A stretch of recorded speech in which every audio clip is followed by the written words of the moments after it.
Recording in progress.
Bueno, muy bien, muchísimas gracias a todos. Bienvenidos nuevamente a esta cuarto webinar de la Semana de la Transformación Digital. Hoy me acompaña Adner Capachero. Adner es CEO at E2Go, que es una compañía de Supply Chain Innovation. Es Doctor Candidate o candidato a doctor en Administración de Negocios en el ADN. Tiene un programa de dirección general en el INALDE. Es máster en dirección comercial de la Universidad de Murcia, es economista, pues si nos acompaña en la maestría de liderazgo en la transformación digital, en la materia en la que él tiene toda la experiencia, que es inteligencia artificial y machine learning. Así que quiero darle la bienvenida y el agradecimiento.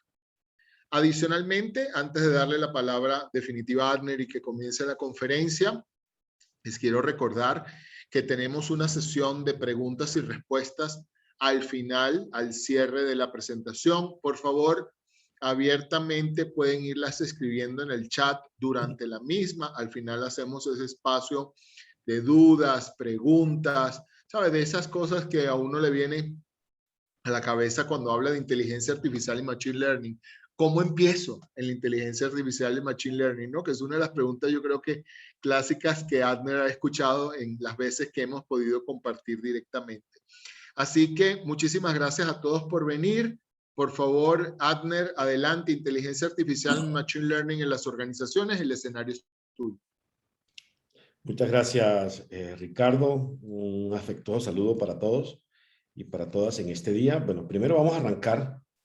¿Están viendo mi pantalla? Sí, señor. Perfecto. ¿Se ve también mi imagen? Señor, ambos. Perfecto. Y se ve acá también que el sistema de Machine Learning está reconociendo mi rostro, ¿sí? Sí, señor. Perfecto. Bueno, entonces, normalmente cuando arrancamos las clases de la maestría de inteligencia artificial, lo primero que hago es confirmar que los que están asistiendo son los correctos. Entonces, les aplico este API, que es un API de Google, que permite capturar la imagen de la persona, o sea, sus rasgos faciales, y pues hay reconocimiento de imágenes cuando arrancamos las clases. Ya no llamamos lista, Ricardo. Qué bueno, qué bueno. Yo lo quiero también. Bueno, pues bienvenidos. Vamos a hablar un poco de la inteligencia artificial en las organizaciones. Y va a ser algo bien interesante que hagamos este viaje, ¿no? Porque realmente la inteligencia artificial arrancó con la historia humana. Nosotros, la Tierra tiene 4.500 millones de años, pero nosotros como especie somos muy nuevos en este planeta. No tenemos, de acuerdo a los estudios de la Universidad de Hamburgo y algunas investigaciones del Museo de Kenia y el Museo de Historia Natural de París, no tenemos sino 300.000 años como especie en este planeta. Pero lo más complejo de todo esto es que durante de esos 300.000 años, durante 230.000, pues tuvimos muy poca incidencia en el planeta hasta que hubo una mutación cerebral y empezamos a imaginar.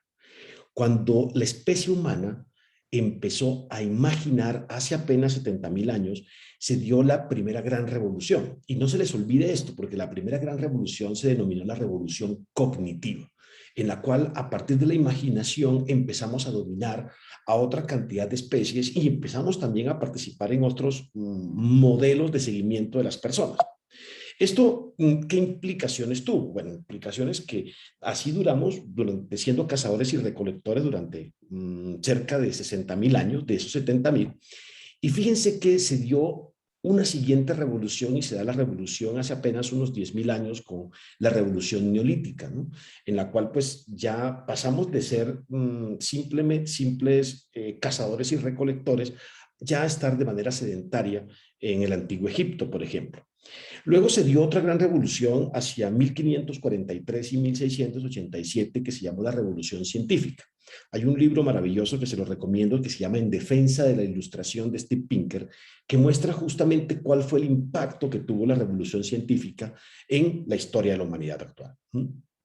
Luego, hacia finales del siglo XIX, se da un cambio importante y se produce una revolución que pues ya todos la conocemos como la revolución industrial, y a partir de la revolución industrial se han venido dando cambios importantes.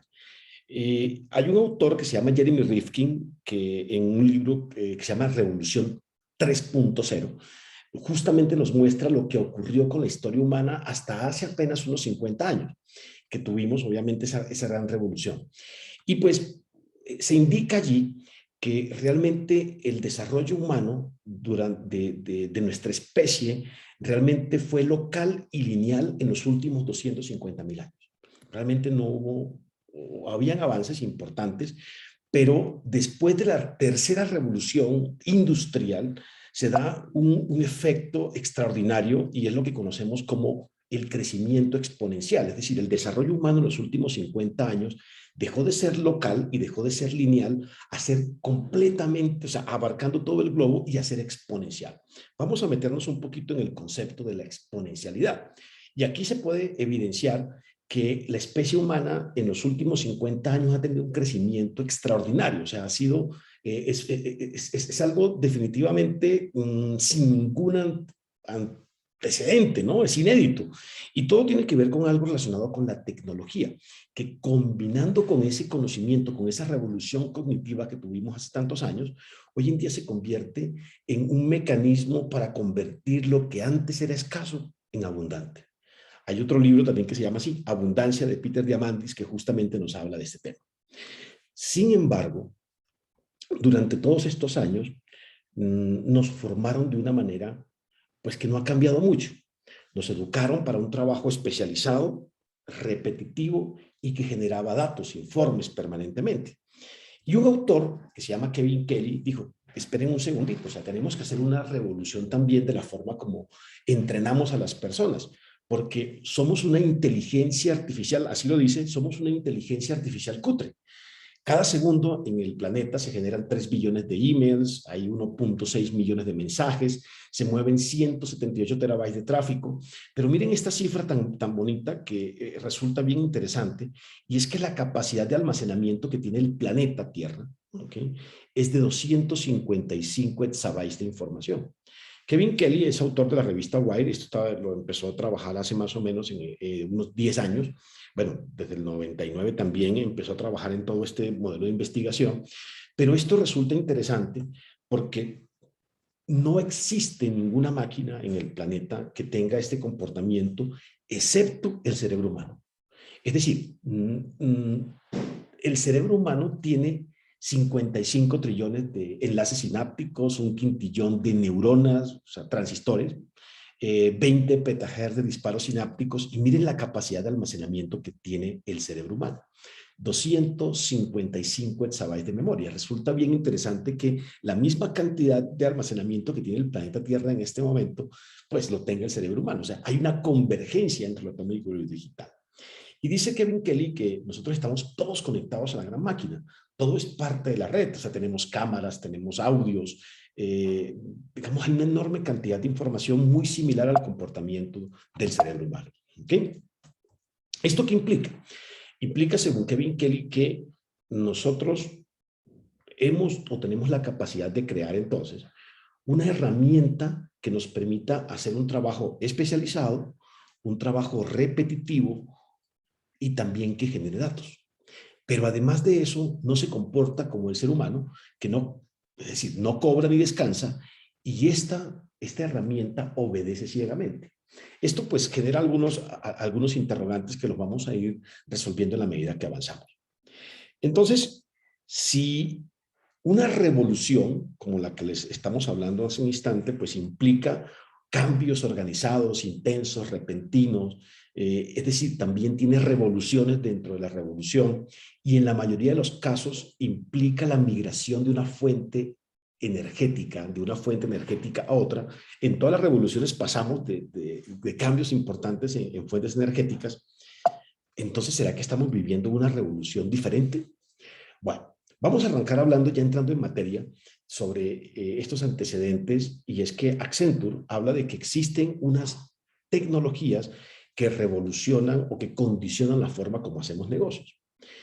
Hablan de los DLTs, que pues más o menos como blockchain, pero ahora hay una suite nueva que se llama los SaaS Graph, pero pues como la evolución de los blockchain, la inteligencia artificial, que hoy en día se habla de inteligencia aumentada, la realidad extendida y la computación cuántica, ¿no? Todas estas migramos de lo que era el social, el mobility, el analytics y el cloud computing a un nuevo set de tecnologías que denominamos dark. Cuando estamos hablando de estas tecnologías, pues uno puede identificar, bueno, si una revolución implica otras revoluciones, implica un cambio de una fuente energética a otra, se generan conflictos. Entonces, ¿será que estamos no realmente en una cuarta revolución industrial, sino que más bien estamos en una revolución completamente distinta en sí misma? ¿Por qué? Porque tenemos revolución de los mercados, tenemos una revolución generacional en la cual las personas hoy en día compran otras cosas, les importan más los significados, propuestas inteligentes, están generando unas enormes cantidades de información. Pero también tenemos una revolución tecnológica dentro de esta cuarta revolución industrial. Entonces estamos haciendo una transición entre lo analógico a lo digital. Y cuando hacemos esta transición, pues les cuento a los millennials y centennials que están aquí, este aparato que ustedes ven acá es un aparato en 3D, no necesitaba energía eléctrica, sino únicamente completamente mecánico. Permitía que ustedes operaran sin energía eléctrica. O sea, definitivamente era un aparato que, pues, no sé si algunos lo conocen, pero muchos de nosotros nos tocó trabajar en esto. Pero hoy en día estamos mirando a algo completamente digital, ¿no? iPhone, los Apple Watch, estamos migrando, por ejemplo, a soluciones que pueden identificar algunas variables, algunos parámetros biológicos del cuerpo humano e inyectan insulina, por ejemplo, hasta lo que estamos viviendo en este momento con Neuralink. Neuralink es una de las compañías de Elon Musk, ya en la cual pues se inserta un chip ¿ok? Un chip literalmente está conectado a nuestro cerebro. Y lo puedes conectar a través de una conexión Bluetooth a tu teléfono celular y puedes incluso resolver problemas que médicos, que personas tenían, por ejemplo, Alzheimer, mal de Parkinson, incluso también manejar información. Ya incluso está aprobado en este momento por el Federal Drugs Agency en Estados Unidos, ya permite, pues obviamente, que se esté utilizando, obviamente con algunos todavía está en su proceso de formación, ¿no? Pero ya estamos trabajando en eso.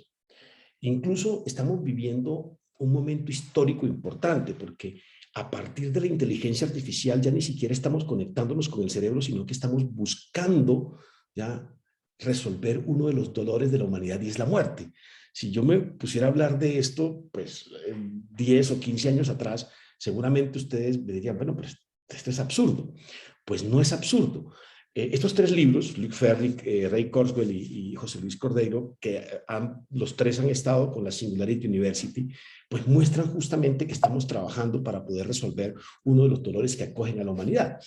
Y cuando empezamos a ver esto de la muerte, a mí me resultó bien interesante porque justo sale lo del metaverso, que también utiliza aprendizaje de máquina, que utiliza inteligencia artificial para poder extender la vida de las personas. Es decir, estamos ante una nueva revolución. Pero esta revolución, que resulta bien interesante, se llama la revolución cognitiva. Es como si la especie humana estuviese naciendo de nuevo. Es decir, la primera gran revolución de la que tenemos registro fue la revolución cognitiva hace aproximadamente 70.000 años y hoy en día estamos hablando de una revolución cognitiva. Esta señora, que en paz descanse, es Marianne Diamond. Ella es neurocirujana, bueno, era neurocirujana de la Universidad de Berkeley, y básicamente lo que hizo fue analizar, hizo el análisis del cerebro de Albert Einstein y descubrió un concepto que se llama la neuroplasticidad. A partir de la neuroplasticidad se incrementó el uso de las redes neuronales también. Empezamos a conocer las neuronas biológicas y con base en eso empezamos a trabajar redes neuronales artificiales. Es decir, una revolución tecnológica, una revolución cognitiva. Pero además de eso, como estamos hablando de una transición energética, este señor se llama Andrew Ng. Andrew Ng, él es fundador del proyecto de Google Brain, es jefe científico de Baidu en la China y es el fundador de Coursera, una de las herramientas que utilizamos mucho en la universidad. ¿Ok? Y él habla de que la inteligencia artificial es la nueva electricidad. Es decir, que va a transformar todos los sectores de la economía, va a generar, por ejemplo, va a ser eficaz para la automatización de tareas y va a afectarnos absolutamente a todos. Es decir, estamos ante una nueva revolución. Y esto resulta interesante porque tenemos que enlazar esa revolución cognitiva con la nueva electricidad y con los avances en la computación cognitiva. Que la computación cognitiva, pues fundamentalmente lo que hace es que refleja los elementos cognitivos que son clave en el conocimiento humano, lo que conocemos hoy dentro del conocimiento humano, y nos lleva a sistemas que razonan sobre problemas comunes, ¿no? Sobre problemas que resuelven los seres humanos. Realmente lo hacemos de manera natural, porque la especie humana, pues, observa los fenómenos, con base en lo que sabemos interpretamos, generamos una hipótesis del significado de lo que vemos, luego evaluamos esa hipótesis si son correctas o incorrectas, tomamos una decisión sobre cuál es lo que nos parece mejor y actuamos en consecuencia. Ese es el ciclo de la inteligencia humana. No es, cuando se empezó a analizar todo esto y cómo se llevaba a los sistemas, dijeron, vamos a hacer exactamente lo mismo. Si la inteligencia artificial hace exactamente lo mismo, observa, interpreta, evalúa, decide y actúa.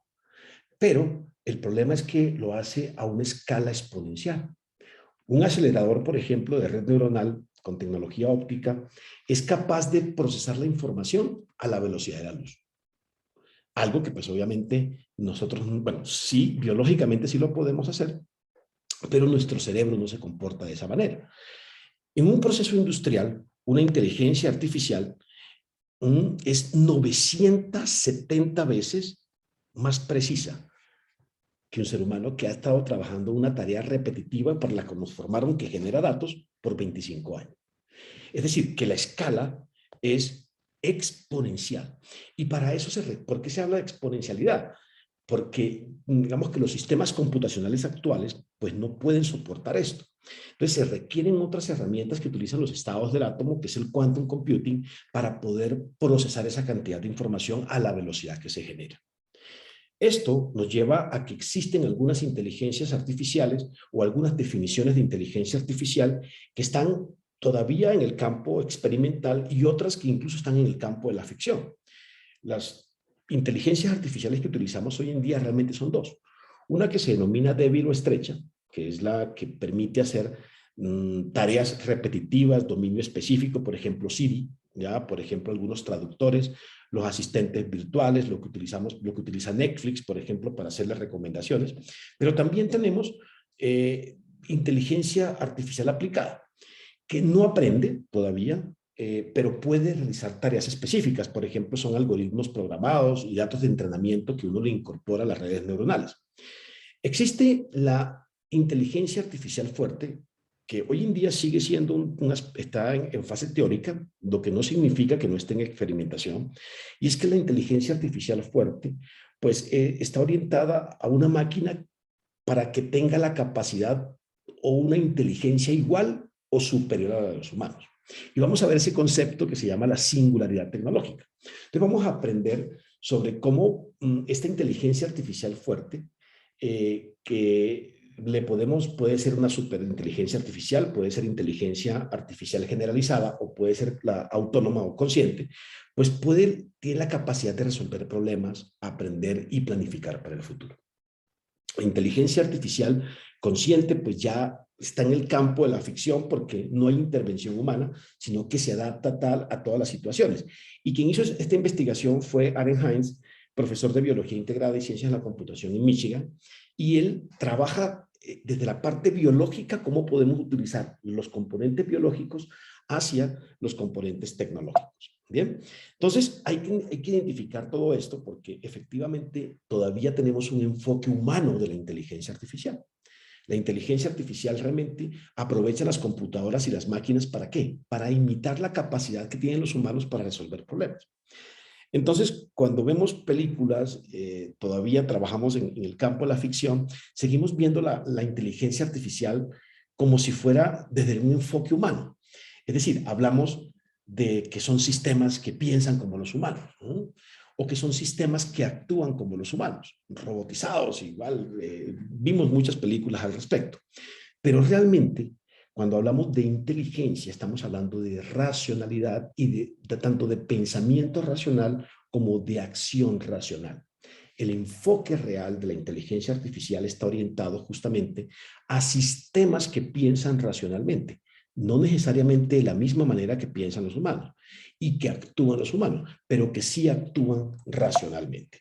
Esto es fundamental entenderlo, porque ahora se está hablando de que el año temprano, que es 2029, y el año tarde es 2045. Van a confluir una cantidad de aspectos de hardware y software biológicos y tecnológicos. ¿Para qué? Para lo que se llama el NBOCC, o sea, que es el nano, bio, info y cogno. Vamos a utilizar, por ejemplo, la computación cuántica, los estados del átomo, en lugar de utilizar los aspectos binarios. Vamos a utilizar el comportamiento celular para justamente tener mayores aprendizajes en nanotecnología. Vamos a combinar los bits, ¿cierto?, con la biología y las neuronas con el conocimiento. Esto es algo que ya se viene investigando. ¿Sí? Esto lo hace la Singularity University, que es la universidad de la Agencia Nacional Espacial, en compañía con otras organizaciones tecnológicas, y dicen, la especie humana tiene un hardware y también tiene un software. Es un problema de software. Entonces, lo que se espera es que pronto podamos, cada año, a partir del año 2029, cada año que pase, nos va a permitir agregar años de vida y posiblemente alarguemos la vida de la especie humana actualmente. Ahora bien, cuando hablamos de que la inteligencia artificial obedece ciegamente y que no cobra ni descansa, pues obviamente de aquí resultan una cantidad de riesgos que también hay que tenerlos en cuenta. Riesgos de ejecución, por ejemplo, riesgos de seguridad, riesgos de control, en el caso de que haya un control malintencionado de la inteligencia artificial, los riesgos sociales, los riesgos económicos también que eso implica, porque pues también hay un miedo con respecto a la pérdida de puestos de trabajo, la concentración de poder, la reputación, y también hay riesgos éticos, ¿no? Asociados con la ausencia de valores, con la alineación con valores, digamos que subjetivos, con alineación de objetivos específicos de grupos políticos, en fin, hay una enorme preocupación por todo esto. Hay un libro que se llama Nueve Gigantes, que se los recomiendo muchísimo. La autora se llama Amy Webb, y Amy Webb nos habla justamente de las compañías que están liderando la inteligencia artificial global y habla tanto de los beneficios como de los riesgos. Vale la pena leerlo, es un libro bien, bien interesante que seguramente se van a divertir con él. Ahora bien, teniendo en cuenta esto que acabamos de conversar, vale la pena hacernos una reflexión. La inteligencia artificial llegó para quedarse. Si bien estamos utilizando inteligencia artificial débil, todavía no fuerte, pero estamos avanzando de manera importante hacia el nano, bio, info y cogno. La pregunta es, ¿qué porcentaje de mis horas de trabajo son labores operativas que pueden ser reemplazadas por una inteligencia artificial? Esto es un cuestionamiento importante, porque efectivamente hay una desaparición, cuando hay una migración de una fuente energética a otra, pues también hay una migración de la mano de obra y hay una desaparición de la fuerza de trabajo. Pero también se generan otras. Cuando, por ejemplo, un granjero tenía 20 personas, 20 jornaleros, y los reemplazó por un tractor, pues evidentemente hubo un impacto en el empleo. Cuando, por ejemplo, nosotros utilizamos máquinas de escribir, yo que vengo trabajando hace 27 años en tecnología, había un computador por 5 personas, ¿no? Y teníamos que utilizarlos con unos tiempos específicos en la organización. Entonces, fíjense que este cambio energético nos pone en tela de juicio muchas de las cosas que hoy en día hemos aprendido, porque nos formaron para hacer trabajos repetitivos, especializados y que generaban datos. Entonces significa hoy en día que nosotros como directivos, y eso es básicamente lo que trabajamos con Ricardo y con el equipo en la maestría de liderazgo y transformación digital, es que buscamos que nuestros directivos, que las personas pues desarrollen la capacidad, la competencia de ser escalables. Es decir, no importa qué tecnología se nos presente en este momento, sino que nos convertamos en un subject matter experts, o sea, en sujetos expertos en una materia que puede trabajar también con tecnologías adicionales. Entre otras cosas, porque en los próximos años, así como vemos también un avance importante en la tecnología, también hay un crecimiento de la población en los países en vías de desarrollo, en los que vivimos. Por lo tanto, los países donde vivimos van a necesitar nutrir, direccionar las industrias propias para abastecer la población. Vamos a necesitar desarrollar competencias estratégicas, competencias tecnológicas, operativas, de marketing, que estén alineadas con esa nueva realidad. Es decir, con este modelo donde estamos viviendo. Es nuestra responsabilidad. Por lo tanto, tenemos que romper un paradigma y es que digamos que nos atemoriza el futuro. Y ese concepto, esa palabra se llama ludita. Si ustedes pegan una pequeña buscada en Google, ¿qué se llama luditas o qué son los luditas? Eran personas que se oponían a la tecnología.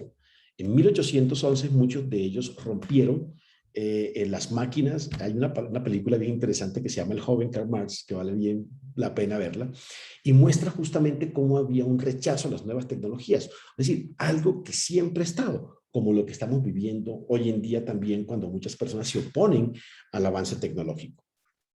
Ahora bien, cuando uno analiza todo este contexto, dice, bueno, ahora ¿cómo aplico yo esto? ¿Cómo le doy aplicabilidad práctica a la inteligencia artificial? ¿Cómo la convierto en un factor cómo la monetizo? ¿Ok?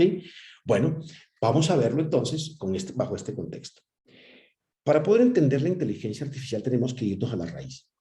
Tenemos que hay 3 conceptos importantes. Uno se denomina el deep learning o el aprendizaje profundo, que utiliza patrones de datos sobre redes neuronales. Ya les voy a contar qué es una red neuronal. De hecho, es una materia que también dicto. Y la red neuronal, pues fundamentalmente es utilizar comportamientos similares a las neuronas biológicas para poder programar o para poder tener aprendizaje profundo. Es decir, uno puede extraer patrones sobre comportamientos y de ahí obtener información importante. Esos patrones de comportamiento permiten que yo programe una máquina.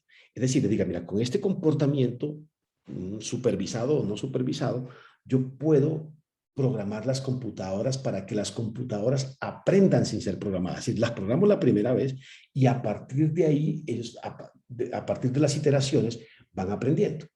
Cuando ya yo tengo esos aprendizajes de máquina, entonces yo le permito a la máquina tomar decisiones. Es decir, las computadoras, a partir de los patrones ya obtenidos en el Deep Learning, a partir del aprendizaje que han obtenido en el Machine Learning, pueden tomar decisiones similares a las que toma un humano. Ya los vamos a ver un momento. ¿Okay? Miren cómo está el negocio. El negocio de inteligencia artificial se estima que para 2030 llega a los 13 billones de dólares. ¿En qué sectores?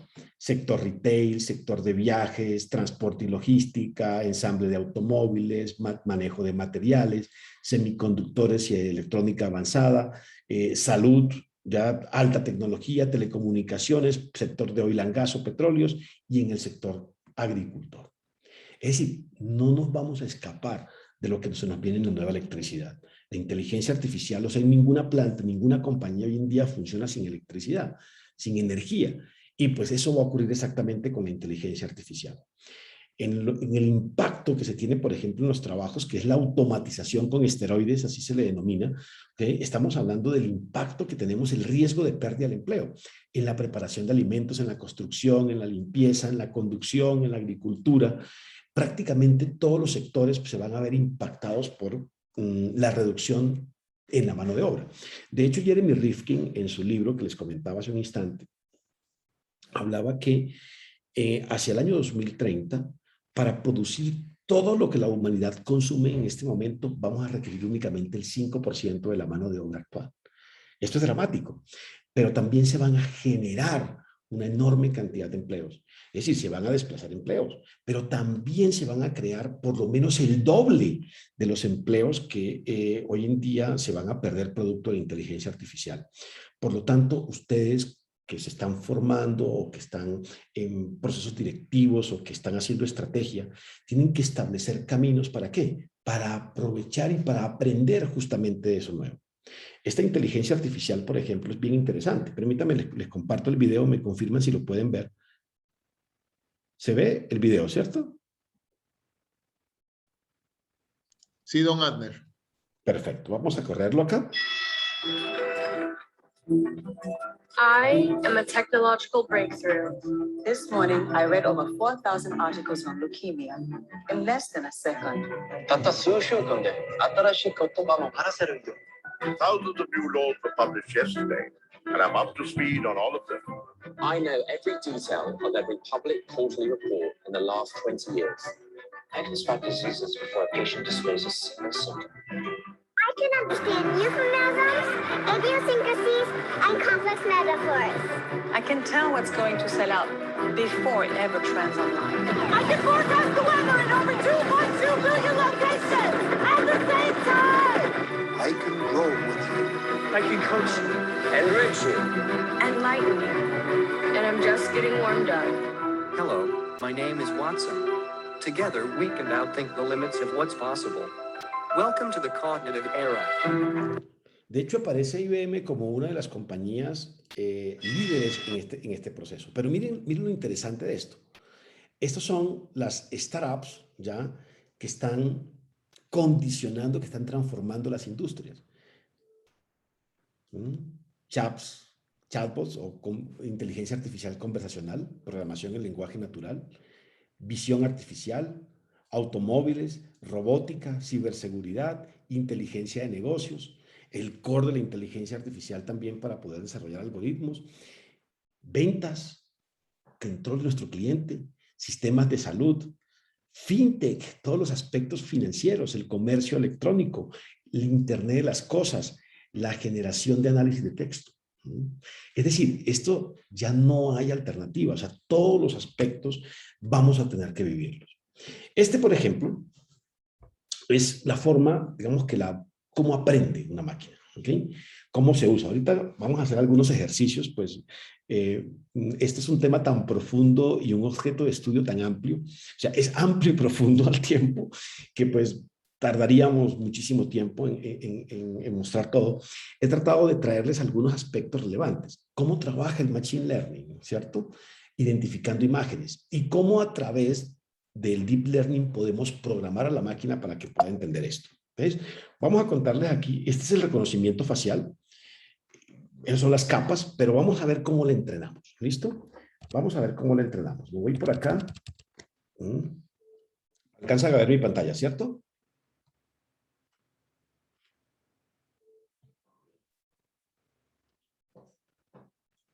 ¿Se alcanza a ver, cierto? Muy bien. Vamos a hacer la primera. Teachable Machine. Entonces, ese es un API de Google que podemos utilizar para poder identificar las personas. Vamos a ver si yo puedo identificar. Vamos a dar los primeros pasos. Aquí hay 3 caminos. Esto es completamente gratuito. Se llama Teachable Machine. El Teachable Machine nos permite, por ejemplo, hacer proyectos de reconocimiento de imágenes, proyectos de audio y proyectos de posturas. El proyecto de imagen, vamos a hacerlos aquí rápidamente. Yo le voy a colocar aquí que yo soy Adner. ¿Listo?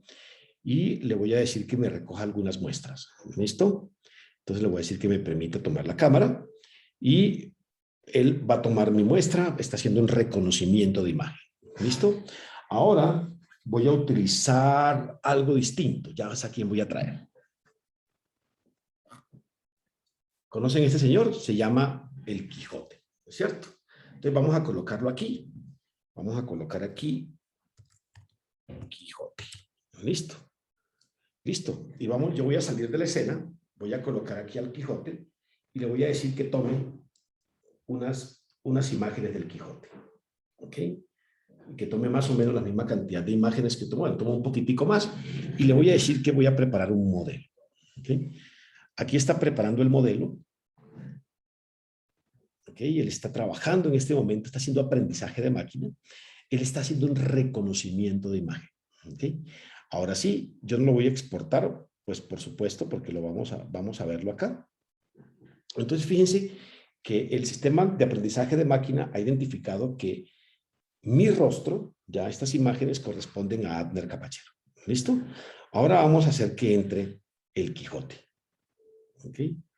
Y el sistema comienza a hacer un reconocimiento de la imagen en la parte inferior derecha, en la cual dice, mire, el Quijote, ya, y si yo salgo de la imagen, dice, está reconociendo una imagen en el 100%. Si yo entro, él empieza a aprender, él va aprendiendo, ¿ok?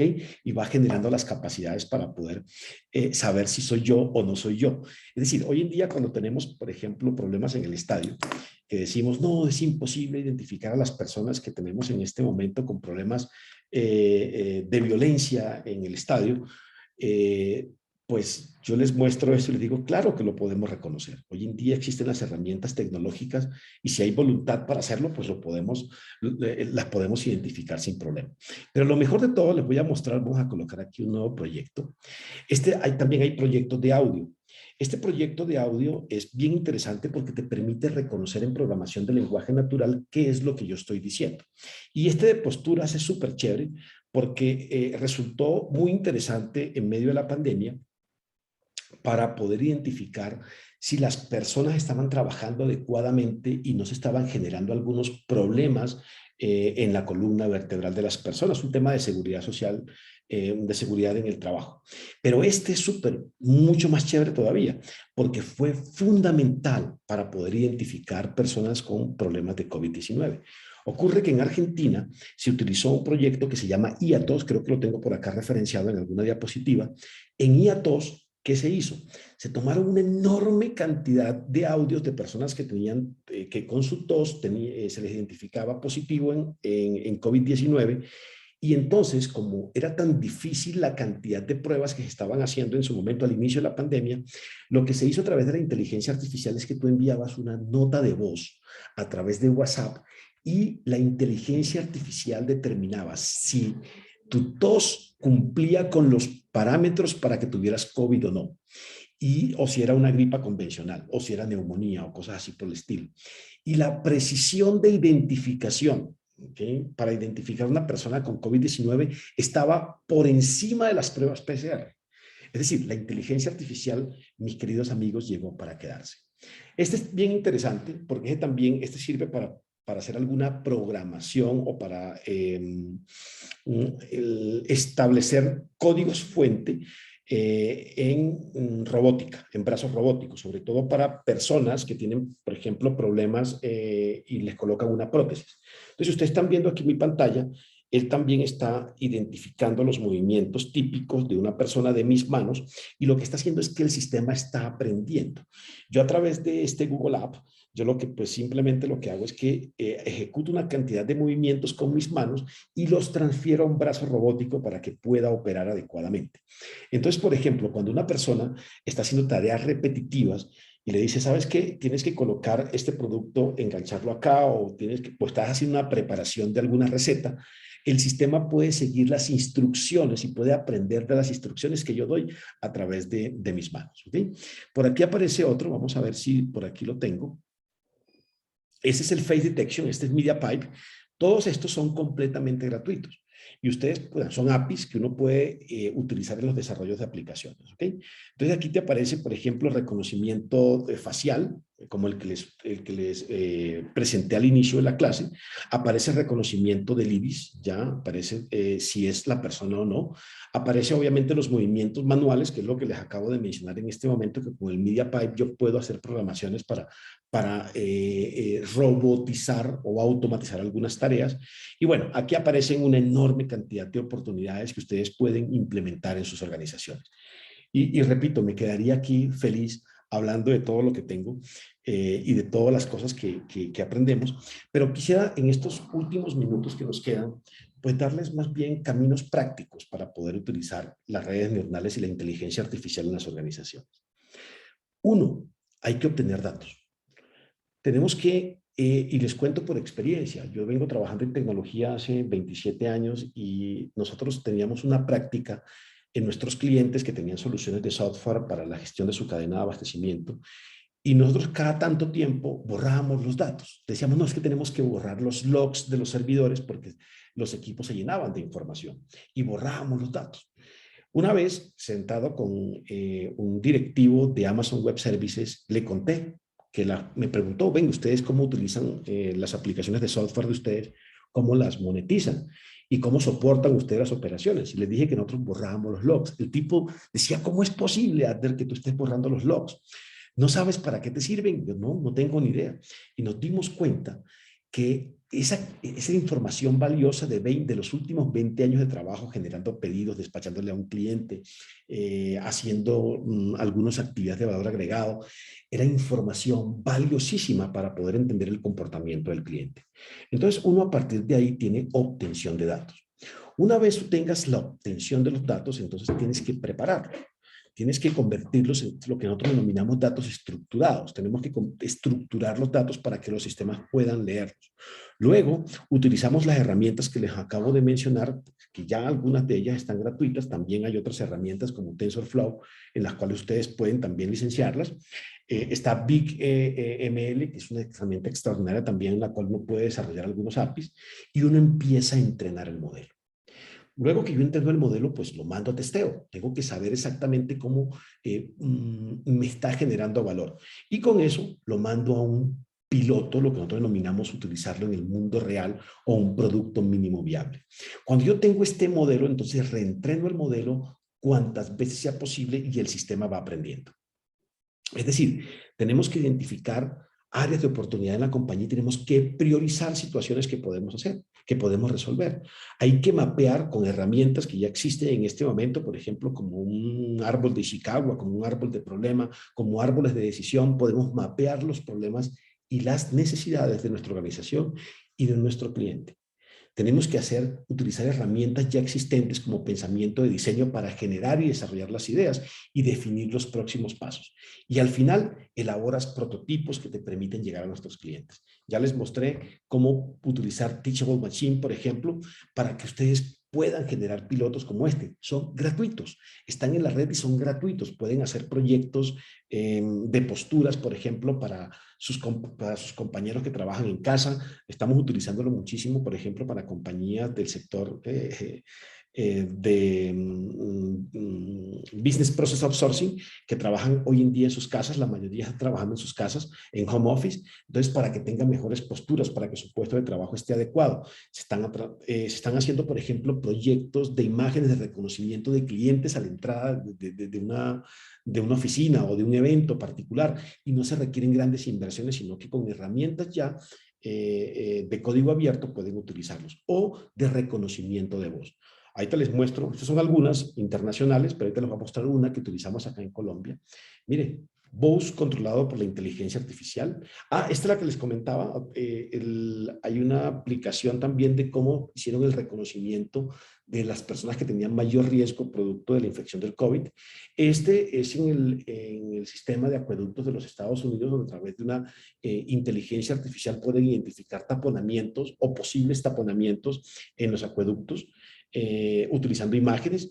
Este es para reconocer personas que pueden estar desaparecidas, ¿ok? Y pueden obtener pistas a través de ubicar cámaras de visión artificial en los semáforos.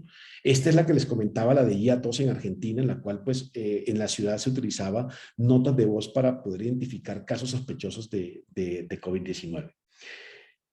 Campos de acción. Nuevamente, aquí tenemos transporte, viajes, alta tecnología, y aquí aparece justamente cuál es el potencial de valor que podemos obtener con esto, ¿no? La inteligencia artificial puede mejorar el desempeño de estos sectores. Pasos para hacerlo. Miren, identifiquen pues, oportunidades de negocio. Hay que recolectar información, analizar información y sugerir hipótesis, ¿no? Y de esta manera podemos desplegar cambios y podemos hacer proyectos de Machine Learning muy sencillos. Existen, por ejemplo, podemos recolectar información, entrenar el modelo en el formato que les comenté hace un instante, pero algo muy importante como recomendación, y es que busquen las tareas que se hacen en un trabajo. O sea, no hay que buscar el trabajo que yo quiero reemplazar, sino aquellas tareas que puedo mejorar. No es un tema operativo, no es un tema en el cual yo quiero automatizar el proceso, porque los procesos no se automatizan. Uno como directivo, como gerente, como ingeniero, como en cualquier función, uno optimiza el proceso. Y después que optimices el proceso, puedes buscar la automatización de la tarea, de la operación fundamental, ¿ok? Y de esta manera, por ejemplo, puedes encontrar cuáles son los drivers que te generan valor a tu negocio. Identificas los puntos de dolor, cuáles son esas dolencias que tiene el cliente o que tiene nuestro proceso en la organización. Y uno puede arrancar con poquitos datos, 100 o 1000 podría ser suficiente para empezar a probar. Lo importante es que ejecuten proyectos pilotos para ganar impulso. Hay que construir un equipo in-house de inteligencia artificial, es decir, que estén haciendo vigilancia tecnológica, que proporcionen una amplia formación en tecnologías de inteligencia artificial, porque absolutamente todas las industrias se van a ver afectadas. Hay que empezar a hacer investigación y vigilancia tecnológica. Les voy a dejar una herramienta bien interesante también para hacerlo. Cuando tengamos eso, todo eso tiene que estar articulado con la estrategia corporativa. Si la compañía no tiene una estrategia y pues estamos investigando sin ningún interés, o pues también es válido en algunos casos, pero para que podamos monetizarlo requerimos desarrollar una estrategia que esté articulada con la estrategia corporativa y obviamente desarrollar proyectos internos. Hay proyectos exitosos, interesantes, que lo podemos hacer con reconocimiento de voz, motores de recomendación en las redes sociales, lo podemos hacer, servicio al cliente, visión artificial, comercio de acciones. Y me voy a despedir con un caso en particular que hicimos en Colombia utilizando Machine Learning, ¿okay? Esta es una compañía del sector, yo creo que algunos de ustedes la conocen, vamos a ver si la pueden ver. Y ahí, ¿qué utilizamos? Utilizamos tecnología de aprendizaje de máquina, y luego con esa cantidad de data que estábamos generando, logramos mejorar el desempeño de la compañía, hacerla más rentable. Ahí les va el video. 379908. Selección completa. Sí. En nuestro centro de distribución principal, en La Paila, hemos incrementado la productividad de las operaciones dentro de nuestra bodega en más de un 80%. En nuestro centro de distribución secundario, en Bogotá, hemos superado el 40%, y en un distrito pequeño que también quisimos hacer la implementación, hemos incrementado la productividad de más de un 90%. Esto obviamente trae consigo ahorros en los costos de operación de nuestras bodegas, principalmente en... Como mencionaba Ricardo al principio de la presentación, el enfoque nuestro, el enfoque de mi trabajo es inteligencia artificial y machine learning en cadenas de suministro. Entonces, hemos desarrollado modelos que nos han permitido aprender la tecnología, que nos han permitido generar valor, incrementar la productividad, la precisión de los procesos, y obviamente hemos seguido esta buena práctica, ¿no? Digamos que la construcción del equipo in-house en inteligencia artificial pues no fue un proceso de Big Bang, sino que fue años de aprendizaje, cicatrices, errores que cometimos, y por eso hoy en día podemos expresarle a a cualquier persona, pues, clientes, proveedores, y estamos haciendo equipos bien interesantes. Hemos desarrollado, por ejemplo, modelos de formación en inteligencia artificial, en la cual tenemos ejecutivos líderes que se encargan de jalonar los proyectos. Tenemos en cada área de la organización, hemos desarrollado proyectos de inteligencia artificial que permiten, pues, obviamente establecer aspectos técnicos y comerciales, generar recursos, monitorear el progreso. Y tenemos, obviamente, aprendices de ingeniería en inteligencia artificial. Muchos de ellos trabajaban con nosotros y algunos de ellos pues eran de formación básica, técnicos, y hoy en día tienen un conocimiento enorme. Hay que analizar la estrategia, ¿cierto? La estrategia, si uno le mete temas tradicionales a la estrategia, de liderazgo en costos, de estrategia de enfoque, de alta diferenciación, pues la cosa no va a fluir, porque las tecnologías exponenciales requieren que hagamos nuevas formas de estrategia también en la organización. Y pues por lo tanto, pues hemos desarrollado comunicaciones internas con nuestra junta de socios, incluso con el Estado. Hemos desarrollado algunos proyectos interesantes que nos han permitido también fondearnos. Nos hemos formado, educación con el cliente, hacemos cursos con nuestros clientes, reclutamos gente con experiencia, pero sobre todo que estén permanentemente vigilantes, que estén atentos a lo que está ocurriendo en el mercado. Hay una red bien interesante que es una herramienta bien interesante que utilizamos, que es la de vigilancia tecnológica de Gartner, en la cual pues literalmente las tecnologías pueden, o yo me convierto en una compañía 100% innovadora, o me convierto en una compañía de adopción temprana cuando la tecnología está creciendo. También va a llegar un momento en que nos vamos a desilusionar. Esto no está funcionando a la velocidad que me gustaría que funcionara, y mucha gente se retira en el abismo de la desilusión. Pero llega un momento como este en el que estamos en la pendiente de la iluminación, empezamos a aprender de la tecnología hasta que llegamos a la meseta de la productividad. Entonces, no esperemos hasta que ya las tecnologías estén avanzadas para convertirnos en empresas rezagadas, sino que ojalá de mayoría temprana. Esto implica que hagamos un modelo de transformación dual en la compañía, que ese es lo que denominamos liderazgo dentro de la organización. Dentro de la organización tenemos que liderar procesos de transformación, espacios de transformación para hacer nuevas propuestas de valor y nuevos modelos de negocio. Con esto, pues doy por finalizada pues mi presentación y abro el espacio también para preguntas. Ricardo, que creo que nos da el tiempo exacto, ¿cierto? Para poder trabajar, porque es un tema tan fascinante que yo podría durar horas y horas y horas hablando del tema, pero pues esperemos que con este momento pues podamos resolver algunas inquietudes. Muchas gracias, Adner. Primero, por la excelente conferencia. Segundo, por el ánimo, ¿sabes? Y el entusiasmo que le pones al conversar. Y tercero, porque han sido como unos ejemplos como muy chéveres, ¿no? De poderlo hacer fácilmente. Julián, ¿se escucha mejor ahora? Espero que sí. Bueno, muy bien. Entonces, muchísimas gracias, Adner, por esta presentación fantástica. Yo creo que no solamente nos has dejado con interés, sino también como que venga, de verdad vale la pena explorarlo. Es como sencillo el acercamiento que nos das, así que te agradezco mucho. Preguntas, dudas para las personas. Tenemos un par de minutos antes de cerrar la sesión de hoy. Con todo gusto. Genial, Julián. Con todo gusto, adelante, los escuchamos. Alguien que tenga interés a través del chat. Tenemos 3 minutos exactos para cerrar el día de hoy, pero bueno, siempre son bienvenidas las preguntas y las intervenciones.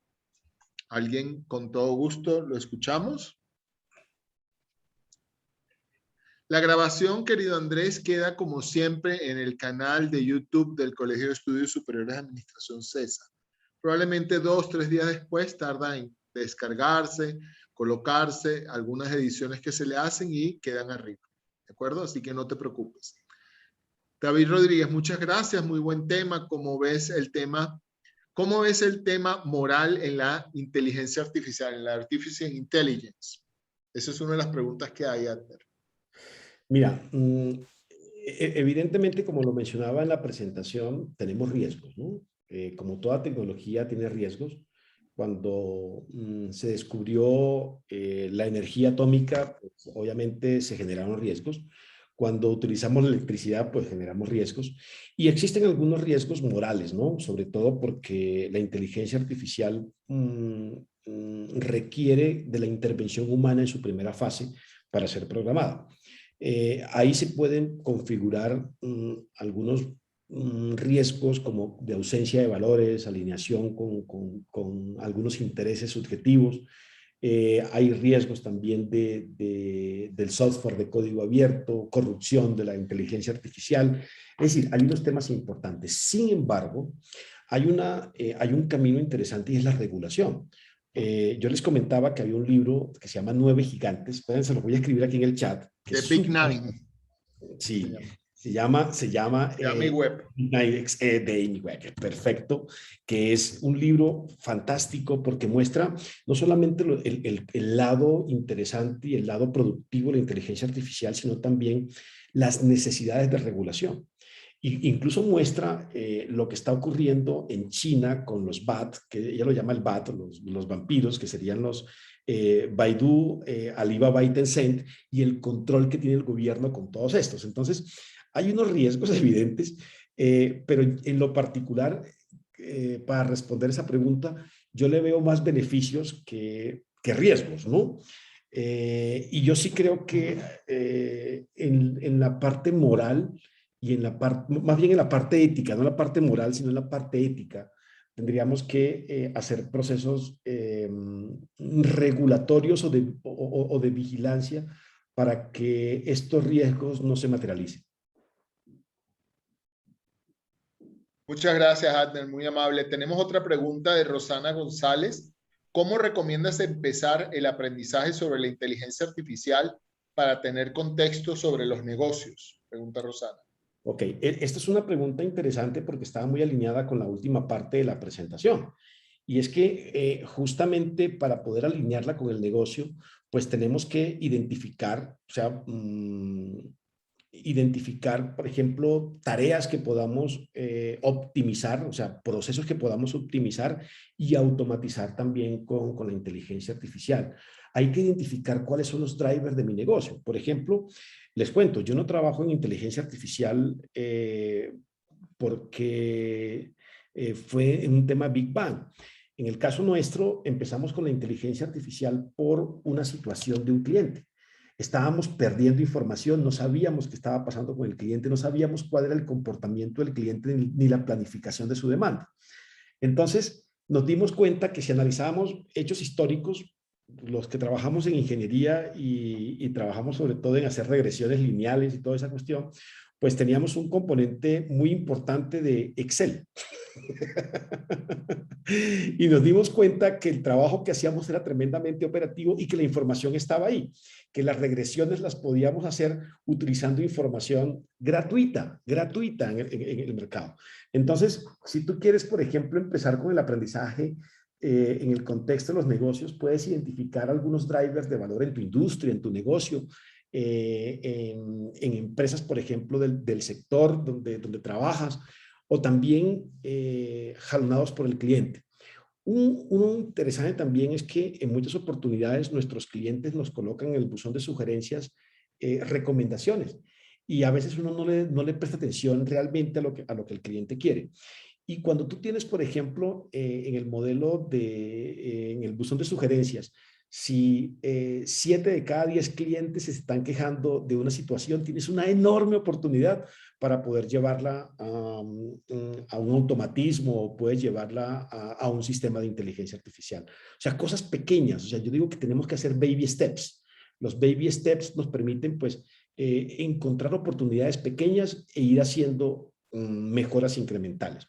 Luego que tienes esa parte de los drivers del negocio que te generan valor, pues es interesante también identificar esos dolores, ¿no?, que el cliente tiene o que tiene la organización en su proceso. Y de esa manera, pues yo puedo elegir los datos que nos van a permitir trabajar. Y obviamente hay procesos formativos pues en la universidad, en Coursera, en edX, en Google. Tienes, por ejemplo, hay un curso gratuito en IBM, ya que de Watson, para que aprendas a utilizar la tecnología de inteligencia de negocios. Y los 3 que te mostré hace un instante, pues te permiten hacer proyectos mínimos viables muy rápidamente y con muy poca inversión. Muy bien, Adner. Una última pregunta, cortica por los tiempos. Nicolás nos pregunta, ¿qué soluciones puede entregar la inteligencia artificial a la situación actual que enfrenta la economía contra la cadena de suministro? Escasez de materias primas, tiempos de espera prolongados, precios muy altos. Muchas gracias. Una pregunta tremendamente interesante, porque es justamente lo que hacemos. ¿Okay? Necesitamos utilizar sistemas de planificación de la demanda. Utilizamos, por ejemplo, y lo voy a colocar en un contexto muy sencillo. Cuando yo voy navegando un barco, normalmente yo me guío por si uno, pues en caso hipotético, manejar un barco, pues uno se guía a través del faro, ¿cierto? El faro te permite, pues, llegar a puerto. Pero funciona cuando todo está claro. Pero cuando está la noche nublada, pues resulta muy difícil ver el faro, entonces pues uno se puede encallar o puede golpear una roca, cosas así por el estilo. Hoy en día existen herramientas de planificación y ejecución de la demanda, Nicolás, que nos permiten identificar con precisión y con anticipación qué productos se van a ver afectados. No se utilizó, la inteligencia artificial realmente no se utilizó para prevenir esta situación que enfrenta la cadena de abastecimiento. Lo estamos viviendo pues los que trabajamos en tecnología, porque no hay semiconductores, por ejemplo. Y esto, cualquier circunstancia que ocurra en la cadena de abastecimiento global, pues si afecta a China, que tiene el 40% del comercio mundial, pues era apenas obvio que se iba a generar pues una situación como la que estamos viviendo. Lo que pasa es que todo el mundo es más inteligente 20 minutos después. Y hoy en día ya sabemos que tenemos una situación compleja de escasez de materiales, una crisis de materiales, pero nadie antes de esto pudo haber hecho alguna investigación. Y las herramientas de inteligencia artificial pueden prever justamente los riesgos de escasez de materias primas y de producto terminado en las organizaciones. De hecho, nosotros tenemos soluciones de inteligencia artificial para planificar y ejecutar la demanda de manera automática. Muchas gracias, Adner. Pues con esto llegamos al cierre del día de hoy, de nuestro cuarto día de la Semana de la Transformación Digital. Yo te quiero agradecer nuevamente, Adner, por todo este espacio, pues la emoción que le pones al conversarlo también. Así que te lo quiero agradecer en nombre mío personal, en nombre de la maestría, en nombre del CESA. Les quiero decir a todos, antes de darle la palabra a Arne para que cierre la sesión de hoy, les quiero decir a todos que el día de mañana tenemos la quinta y cierre de la Semana de la Maestría del Liderazgo de la Transformación Digital, en Colombia. Vamos a tener un espacio donde les voy a compartir, Dios mediante, cómo fuimos capaces a través de data y de información de crear una maestría, ¿no? Entonces, porque eso es una parte muy interesante. Hicimos un lago de datos, algunos algoritmos de análisis de data, y con eso creamos lo que ustedes hoy en día pueden ver como la maestría de liderazgo para la transformación digital, y tenemos la oportunidad de compartir un poquito la malla curricular. Así que si usted está interesado en este momento en estar en una maestría, en subir esas capacidades que usted necesita, en tener a un Adner como profesor dentro de esta estructura, pues bienvenidos el día de mañana, que vamos a estar dispuestos para cerrar todas las dudas y cerrar esa brecha digital que hoy en día muchos de nosotros podemos sentir. Adner, usted despide la sesión, adelante, cuando guste. Muchas gracias, Ricardo. Como siempre, pues contento, muy feliz. Se nota que este tema me apasiona, ¿no? Perdonen mi vehemencia, pero es que lo disfruto tanto que, y sobre todo explicarlo a las personas. Y pues nada, simplemente coloqué en el chat, coloqué una de las competencias que tenemos que desarrollar, que son, además, no importa la profesión que tengamos, ingenieros, economistas, administradores, no importa cuál profesión tengamos, el futuro nos lleva a que nos convirtamos en SMBs, ¿ok? O Subject Matter Experts, o sea, sujetos expertos en una materia que pueda trabajar con entornos tecnológicos, competitivos, innovadores, conectados con las nuevas tecnologías, pero también responsables de la transformación digital de la organización para poder alcanzar desempeño superior. Y eso, pues, espero que es parte de lo que tenemos en la maestría, ¿no? Y es lo que queremos transmitirles a ustedes durante la maestría. Así que muchas gracias por este espacio. Me voy muy complacido. Ahora me voy a almorzar. Ya mi inteligencia artificial, que es mi asistente, logró pedir lo que a mí me gustaba. Vale, muy bien. Muchas gracias a todos. Muy buena tarde. Pásenla bien. Nos vemos mañana en nuestro cierre. Muy amables a todos. Muchas gracias, Adner, nuevamente. Chao, Buenas tardes. chao, Richard. Saludos Buenas a todos. tardes.